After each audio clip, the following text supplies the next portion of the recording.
はい、皆さんこんにちは、ゆかです。本日の動画は実用日本語です。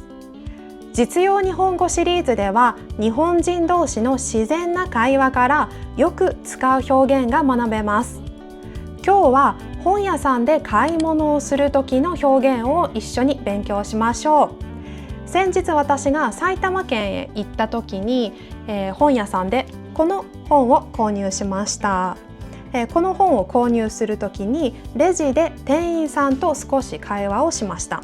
その会話の表現をご紹介します。今回は2種類の支払い方法を使いました。一つは商品券、もう一つはクレジットカードです。商品券はこのようなこの施設で使える専門のチケットのようなものです。今回私は会話の中ではチケットと話していますが、実際にはこのような商品券のことです。所沢さくらタウンというこの中で使える特別なチケット、特別な商品券です。これを使う。それからもう一つの支払い方法はクレジットカードです。この2種類の支払い方法で1冊の本を買います。その時の会話の表現をご紹介します。それでは早速始めましょう。まずは今日の練習の流れを説明します。最初に字幕がない動画を1回見ます。この時、会話の内容が全くわからなくても問題ありません。全体の流れを把握してください。その後、私から重要なキーワードを10個提示します。この重要なキーワード10個に注目して、もう一度同じ動画を見ます。その後、私から会話の中の重要な表現を解説します。そして次に日本語の字幕がついた動画を見ます。最後に字幕がない動画を見ます。最初に字幕がない動画を見たとき、全く聞き取れなかった人も、最後には聞き取れる部分が増えているはずです。この約30分の間に自分が成長したということをぜひ実感してください。それでは早速始めましょう。まずは字幕がない動画を1回見ましょう。場所は本屋さんです。私と店員さんがレジで会話をしている場面です。それでは一度見てみましょう。どうぞ。このチケットと、あとクレジットカード併用でできますか？ご利用いただけます。はい、残りクレジットカードで頂戴します。はい、ご一括とお間違いないでしょうか？はい、ありがとうございます。でこちらから地下差し込みどうぞ。ありがとうございます。ご確認ご一緒にお願いします。桜タウン商品券で1000円、残りの金額をクレジットご一括払いで頂戴しておりますので、お控えいただきます。ありがとうございます。ありがとうございます。はい、いかがでしたか？今の時点で何も聞き取れなくても問題ありません。この後少しずつ分かっていくようになります。では、ここで重要なキーワードを10個提示します。こちらです。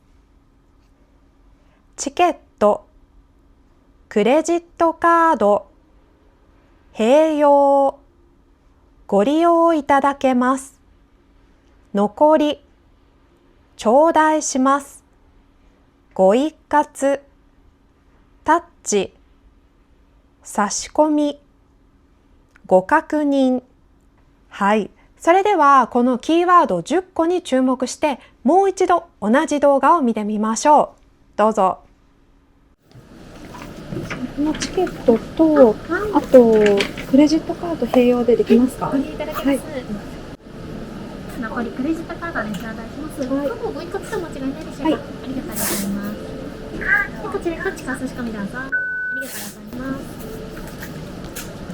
ご確認ご一緒にお願いします。桜タウン商品券で1000円、残りの金額をクレジットご一括払いで頂戴しておりますので、お控えいただきます。ありがとうございます。ありがとうございます。はい、いかがでしたか？クレジットカードとか一括など何か聞き取れた部分がありましたか？では、会話の中の重要な表現を私から解説します。はい。それでは私から重要な部分を解説します。今回の撮影場所は本屋さんです。私は本を購入するためにレジへ行きました。そこで私から提示した支払い方法は2つあります。1つはチケット、もう1つはクレジットカードです。まず最初に私がこのように言いました。このチケットと、あとクレジットカード併用でできますか？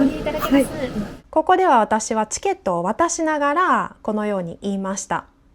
このチケットと、あとクレジットカード併用でできますか？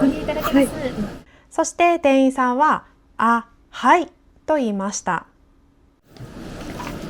このチケットと、あとクレジットカード併用でできますか？続いて私がこのように言いました。あと、クレジットカード併用でできますか？このチケットと、あとクレジットカード併用でできますか？今回私は2種類の支払い方法を使いたいと思っていました。一つはチケット、もう一つはクレジットカードです。先にチケットを店員さんに渡して、その後残りの金額をクレジットカードで支払いたいと思いました。それで最初にチケットを渡して、その後にクレジットカードについて話をしました。あと、クレジットカードを併用でできますか？このチケットと、あとクレジットカード併用でできますか？私が話したあとというのは前に続く内容を述べるときに使います。何かを付け足すという意味もあります。それから、それにという言葉に置き換えることもできます。あと、クレジットカードを併用でできますか？このチケットと、あとクレジットカード併用でできますか？あとを使った例文としては、例えばこのようなものがあります。トマトを2つください。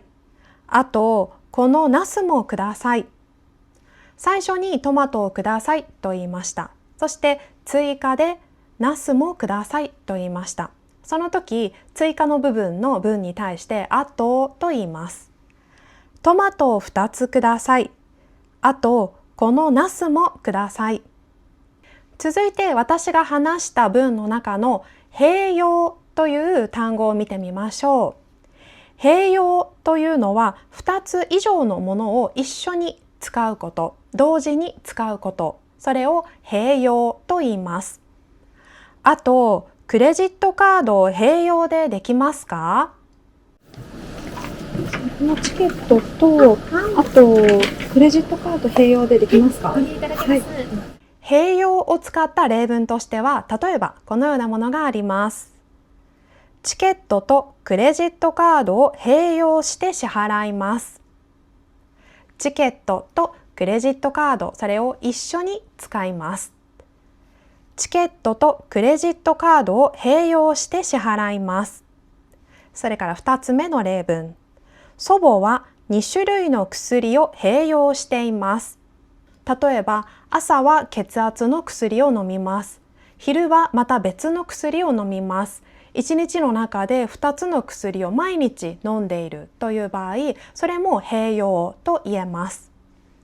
祖母は2種類の薬を併用しています。このように2種類以上のものを一緒に使うときに併用と言います。あと、クレジットカードを併用でできますか？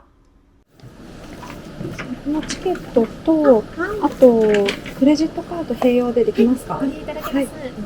そして併用の後ろの部分、併用でできますか？実はこの言い方はそんなに完全な言い方ではありません。もし丁寧に完全なような文にするなら、例えば、あとクレジットカードを併用で支払うことができますか？もし正確な感じで文を書くならこのようになります。ただこの時、私は少し急ぐような感じで会話をしました。それでこのように言いました。あと、クレジットカードを併用でできますか？このチケットと、あと、クレジットカード併用でできますか？ご利用いただけます。はい。その後、店員さんはこのように答えました。はい、ご利用いただけます。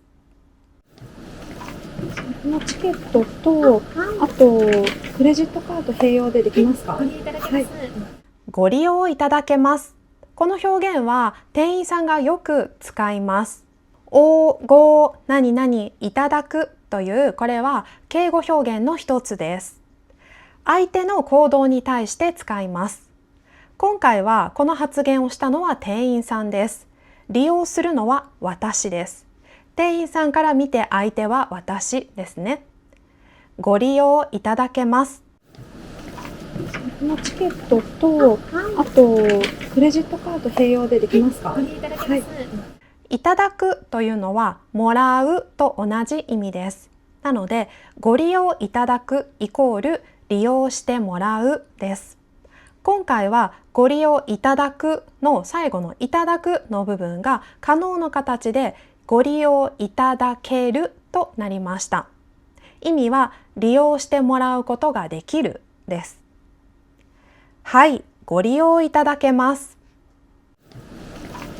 このチケットと、あと、クレジットカード併用でできますか？ご利用いただけます。はい。お、ご、いただくを使った他の例としては、例えばこのようなものがあります。ご確認いただく、ご対応いただく、お使いいただく、お待ちいただく。これはすべて相手の行動について使います。今回は利用という言葉を間に入れてご利用いただけますと言いました。はい、ご利用いただけます。このチケットと、あと、クレジットカード併用でできますか？ご利用いただけます。はい。続いて店員さんがこのように言いました。では残りクレジットカードで頂戴します。残りクレジットカードで頂戴します。はい。ご一括と間違いないでしょうか？はい。ありがとうございます。ここで店員さんが言っている残りというのはチケットで支払った残りの金額ということです。では残りクレジットカードで頂戴します。残りクレジットカードで頂戴します。はい。ご一括と間違いないでしょうか？はい。ありがとうございます。店員さんの会話の最後の部分、頂戴します。これも敬語表現です。これは敬語の中の謙譲語にあたります。頂戴するというのは相手から何か物とかサービスを受け取るときに受け取る側の人が言います。今回の場合は店員は私のクレジットカードを使ってお金を受け取ります。そのため頂戴しますと言いました。では残りクレジットカードで頂戴します。残りクレジットカードで頂戴します。はい。今回の店員さんの会話の中では助詞のおが抜けています。もし正式に文で書くんだったら、では残りをクレジットカードで頂戴します。または、では残りの金額をクレジットカードで頂戴しますです。でも日本人同士の会話の時にはよく助詞などが省略されますね。今回店員さんもおという助詞を省略して残りクレジットカードで頂戴しますと言いました。残りクレジットカードで頂戴します。はい。そして私ははいと答えました。残りクレジットカードで頂戴します。はい。ご一括と間違いないでしょうか？はい。ありがとうございます。続いて店員さんがカードの支払い方法について私に確認しました。カードはご一括でお間違いないでしょうか？残りクレジットカードで頂戴します。はい。ご一括と間違いないでしょうか？はい。ありがとうございます。カードの支払い方法としては一括払い、分割払い、主にこの2種類があります。一括払いというのは1回で全ての金額を払うということです。この一括払いを省略して一括とよく言います。それから分割払いの場合は2回、3回、4回というふうに回数を言います。今回店員さんは1回で払うという意味で一括と言いました。カードはご一括でお間違いないでしょうか？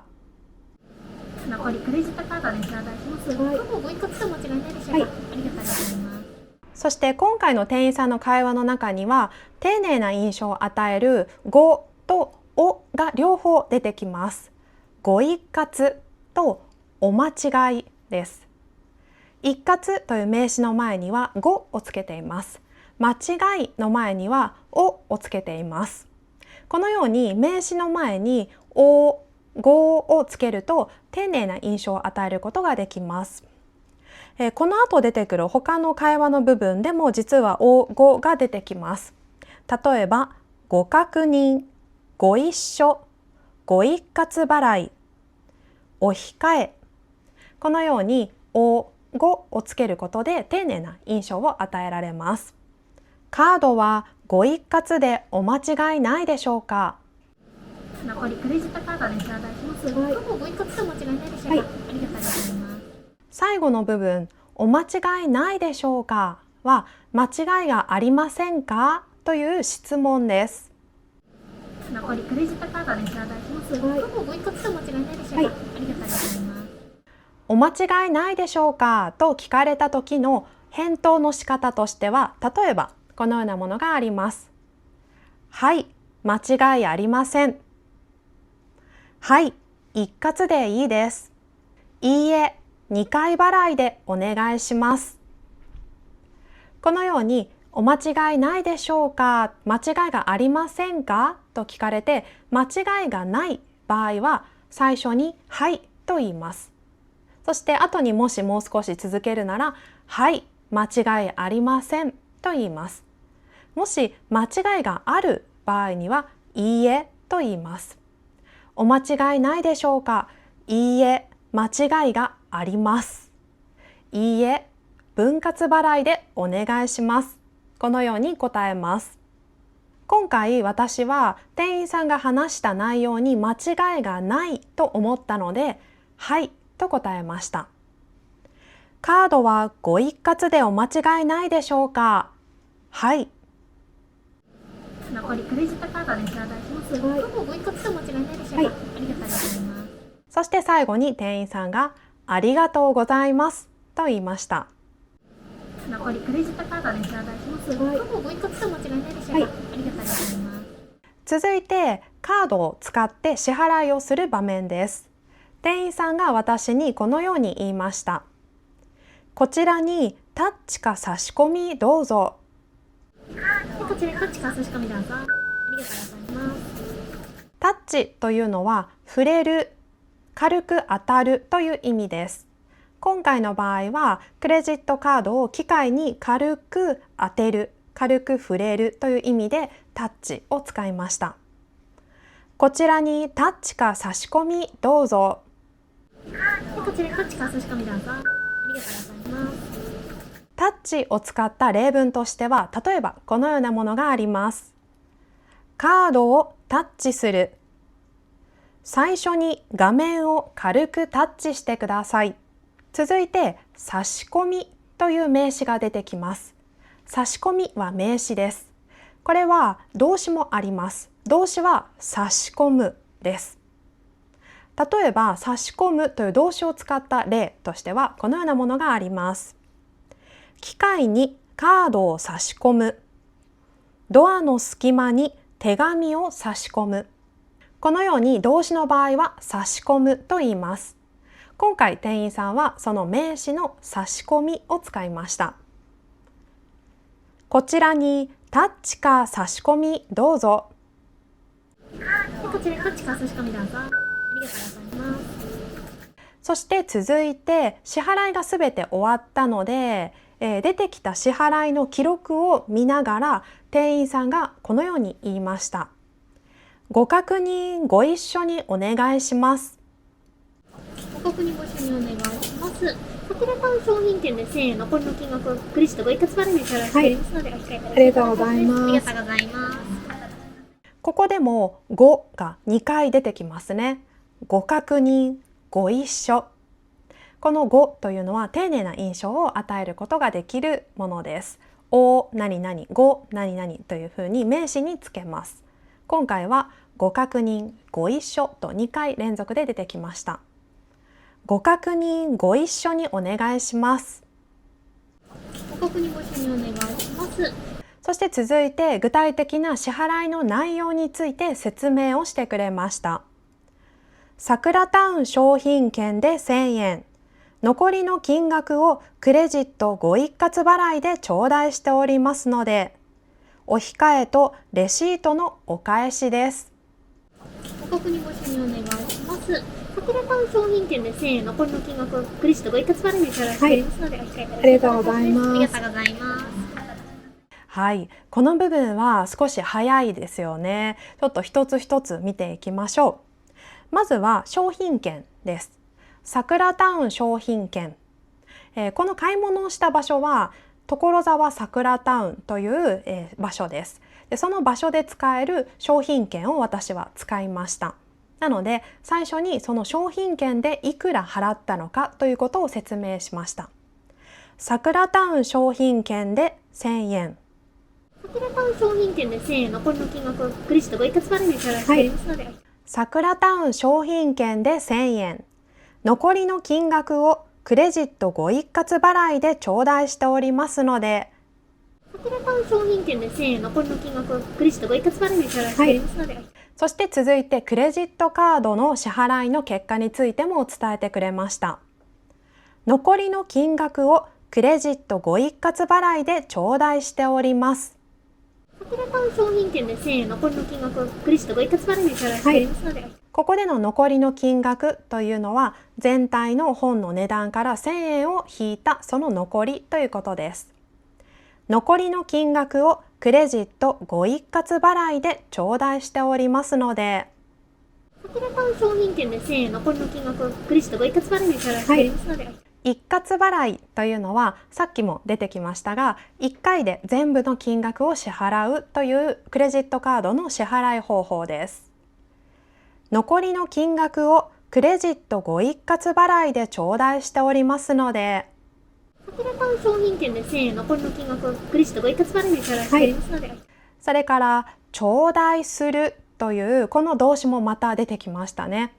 頂戴するというのは相手から何かを受け取るときに受け取る側の人が言うことです。頂戴する。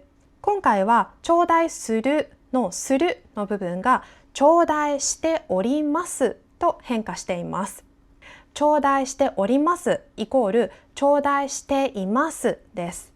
ここでのていますの意味はもうその状態ですということです。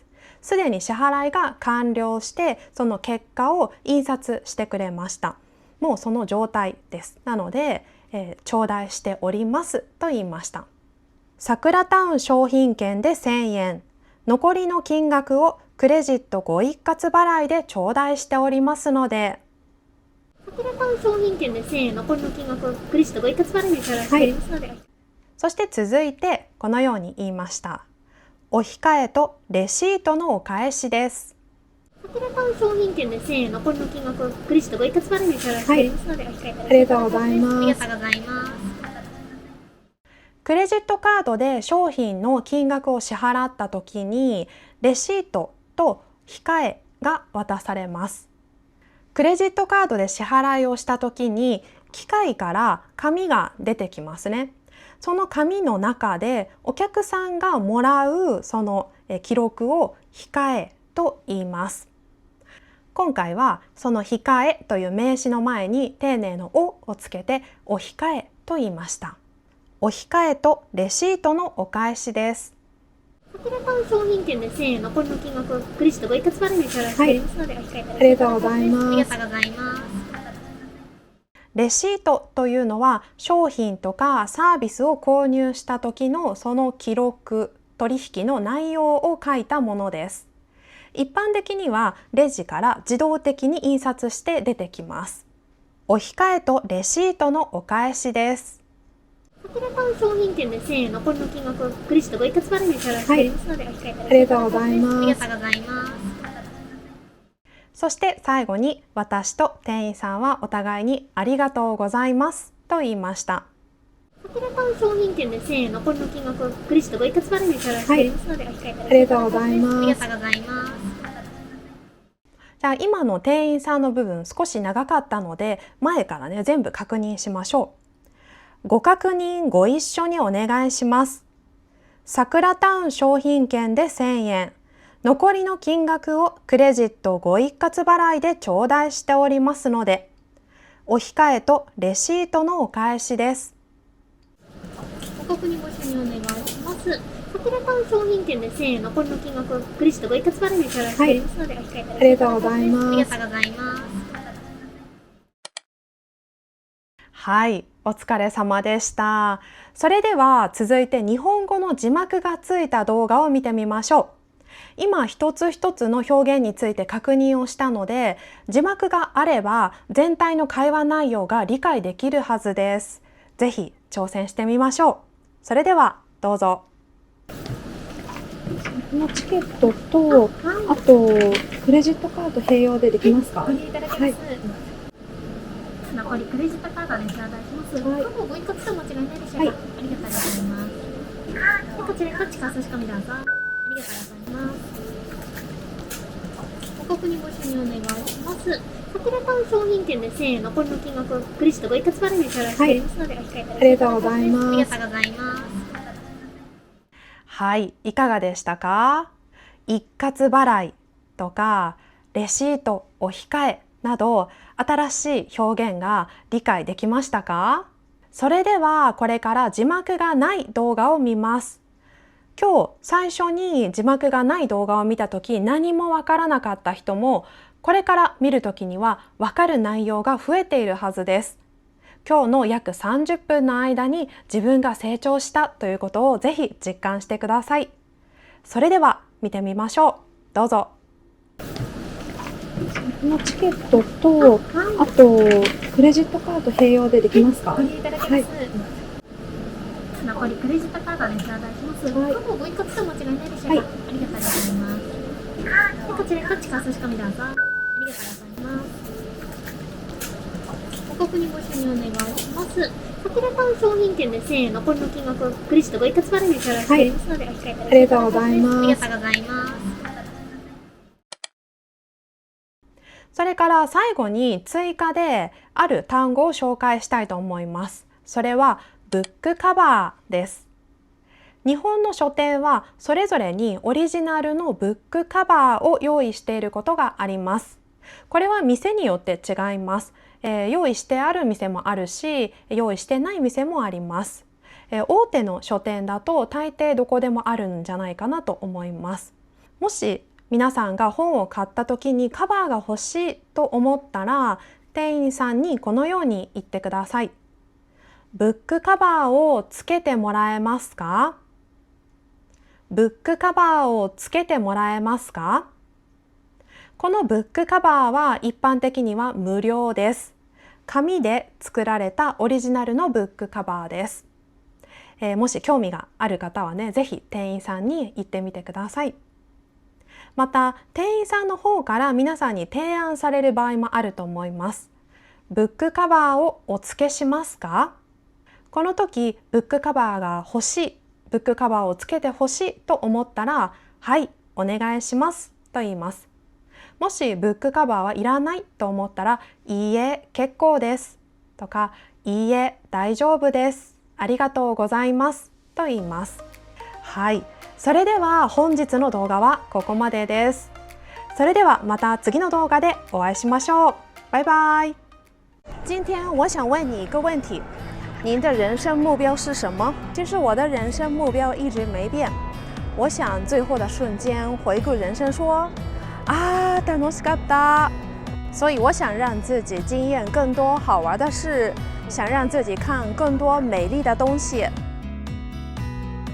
有没有和我一样想的人？人生は短く、世界は広い。我们的每一刻时间都很重要，想做就做，想去哪里就去哪里。如果你的想做的事情是学习日语，和日本人沟通，那我可以帮助你哦。接下来我来介绍一下我和大新影音网合作的线上日文课。无论是在去日本旅游、工作或和日本朋友交流时，我们的线上课程非常有帮助。我们的线上课程的特色是从最基本的文法到敬语，总共有228堂课。课程包含例句、绘画、单字，全方面打好基础，随时随地用手机、电脑回放学习，有利于反复练习。一次购买，无限次观看，永不过期。Yuka 结合了自己的教学经验，带来了最重要的基础文法，从最基础的文法开始，破解日本文法结构的秘密，带入例句、生活绘画跟单字，还会加入老师亲身经验的日本文化小知识，让大家更清楚这些语法的实际的运用。我们特意将每堂课的时间都用化整为零的方式拍摄，设计为5到10分钟左右上完一堂课，可以让同学们自由依据空闲的时间，不管是搭车通勤或短暂的休息时间，都可以无缝的上课。反复听、反复说也是提高语言能力的关键之一。每天10分钟、15分钟也可以。希望大家反复听我的教学影片，养成语感。如果有兴趣的话，也可以分享给朋友知道哦。一緒に頑張りましょう。